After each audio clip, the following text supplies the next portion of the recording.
This is Eyewitness News, the news leader, with Steve Bartlestein, Lori Stokes, and Phil Evans with the exclusive AccuWeather forecast. Now, Eyewitness News this morning.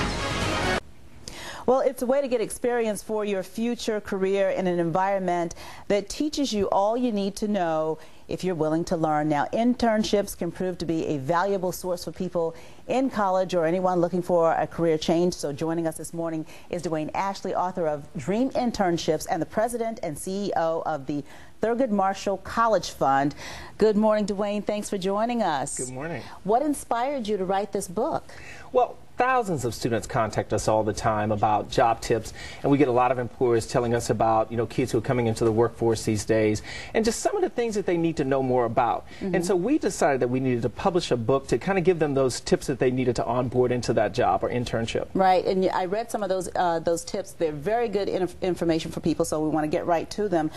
How do students get their dream internships? Well, you've got to do research. You first got to find out, what is your passion? What makes you tick? What is it that you really like doing that gets you up and soups you up in the morning? And that's what you really want to focus on, that internship experience. So how do you make the call or the pitch or the connections? What do you have to do? Well, you look on the internet, you look at companies that may offer opportunities in those areas. So if you want to be a reporter, you want to be looking at those news companies and looking at where those opportunities are. And you can't always look for a paid internship. Sometimes you have to look at, can I go and intern for free? Nobody's turning down free labor these days. Yeah, so you're talking about looking, but then how do you make that contact? Do you just pick up the phone and make a cold call, or what? You write a letter. You pick up the phone. You find out people that know people within that industry. You've got a network. And so people are usually susceptible to helping people who seem to have an interest in what they want to do too. Isn't that true? Yes. So you've got to be talking to people in your community, your pastor, people at your church, people in community centers, people at your university or people at your high school. I mean, that's where you get the networks and the contacts to really be able to get the access to those opportunities. Right. And here's one thing you said, too, that people don't generally lose their jobs because of hard skills, but because of soft skills. Or tell me about that. What does that mean? Well, that's the #1 area that we hear from employers today that young people really need to know more about. It's really the kind of things that, our parents often call common sense. Right. Like you don't yell across the hallway in an office. You get up and you walk over and you talk to the person. Right. Or you don't interrupt people when they're speaking. It's those kinds of things that are not non-technical, because you can learn how to operate a machine, a computer, or a fax machine, right, at a university or at a school. But the soft skills are kind of those unwritten rules that people won't tell you when you mess up on. But what they do is they make a mental note when it comes time for hiring you and saying, well, that person didn't do this or didn't do that, so I'm not sure if they'll really fit our corporate culture. Right, and we're so focused on learning the job that we don't think about that, like chewing with your mouth open and things like that, because they do. People remember that stuff and then they pass it along.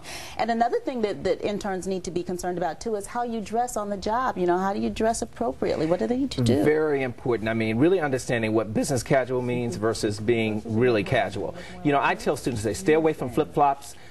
For young men, no jewelry. I mean, really stay away from wearing the earrings on a job. Right. Unless you're working in the entertainment industry, you really want to look at the culture of that particular organization and make sure that you dress for that culture. Right. We see, now this is your video here. Tell us what's going on with this video. It comes with the book, right? Right. Well, this is the Career Development DVD, and it walks you through how to onboard into that job. Some of the do's and don'ts of your resume. I often tell young people today when you're interviewing for a job, keep the resume short.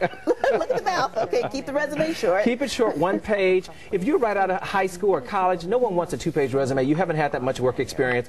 Highlight the things that you've done that really relate to that job that you want to get. In addition to that, really focus on marketing yourself. What is your personal brand? How do you make people understand what you're really good at? Wonderful. Dwayne, thank you so much. Really good tips. It should be a really good book and video for people who are trying to get those internships. They're very important, those internships. All right, thank you. And we put tips on our website on 7online.com. You can click on the See It on TV link on the upper right side of the page, and you'll see weekend morning interviews and tips. We'll be right back with a look at this morning's top stories. Keep it here.